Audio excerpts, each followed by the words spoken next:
Zee 24 Taas एक पाऊल पुढे। अभिनय क्षेत्रात येण्यासाठी अनेक कार्यशाळा कोर्सेस घेतले जातात। त्यातच मराठीतल्या काही दिग्गज कलाकारांच्या मार्गदर्शनाखाली काही होतकरू विद्यार्थ्यांच्या सर्वांगीण विकासासाठी प्रशांत दामले यांनी टी स्कूलची पुण्यात स्थापना केली होती। बघता बघता त्याची एक बॅच संपतही आली। पाहूया त्याच संदर्भातला रिपोर्ट। या तरुण होतकरू मुलांची धडपड आहे ती एक चांगला कसदार अभिनेता अभिनेत्री बनण्यासाठी। प्रशांत दामले यांनी सुरू केलेल्या टी स्कूल मधल्या पहिल्या बॅचची ही मुलं अभिनयाबरोबरच नृत्य संगीत यांची चांगली जाण करून देण्यासाठी आणि एक सर्वांगीण विकास करण्यासाठीच प्रशांतने टी स्कूलची स्थापना केली होती। बघता बघता या स्कूलची पहिली बॅच बाहेरही पडतीये आणि म्हणूनच प्रशांत दामले यांनाही ही मुलं नक्की नाव कमवतील अशी आशा आहे।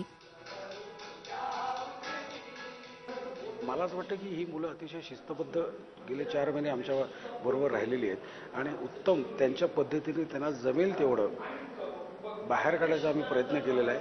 आणि शून्य जो मुलगा किंवा मुलगी शून्यावर होती ती आज 50 वर पोहोचलेली आहेत, जो मुलगा मुलगी 20 वर होती ती आज 70 वर पोहोचलेली आहेत आणि जी 30 वर होती ती आज 80-90 पर्यंत पोहोचलेली आहेत। त्यामुळे मला असं वाटतं की आता ह्याच्या पुढची जी वाटचाल आहे ही पुढची वाटचाल त्यांनी त्यांच्या स्वतःच्या हिमतीवर करायला पाहिजे। अर्थात मी ॲज ए काय म्हणतो आपण टी स्कूलचा एक मुख्य माणूस म्हणून मी त्यांच्या मागे आहे।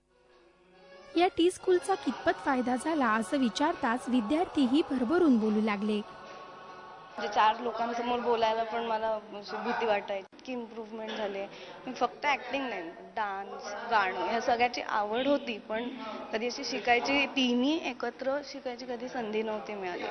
ती इथे आम्हाला शिकायला मिळाली आणि त्या किती कॉम्प्लिमेंटरी आहेत तिन्ही आर्ट्स, तिन्ही कारण परफॉर्मिंग आर्ट्स आहेत, किती कॉम्प्लिमेंटरी आहेत एकमेकांना ते समजलं। वेगळ्या पद्धतीचा अनुभव मिळाला।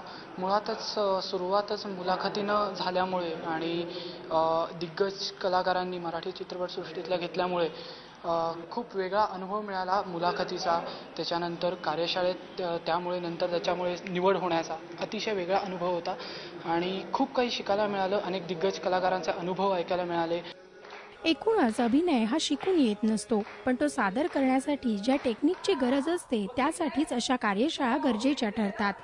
मात्र प्रत्यक्षात हे विद्यार्थी त्याचा कितपत फायदा करून घेत आहेत हे येणाऱ्या काळात जर कलाकारांचे नवीन चेहरे इंडस्ट्रीत दिसले तरच कळेल।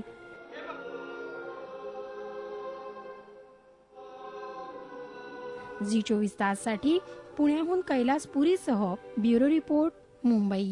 झी 24 तास एक पाऊल पुढे।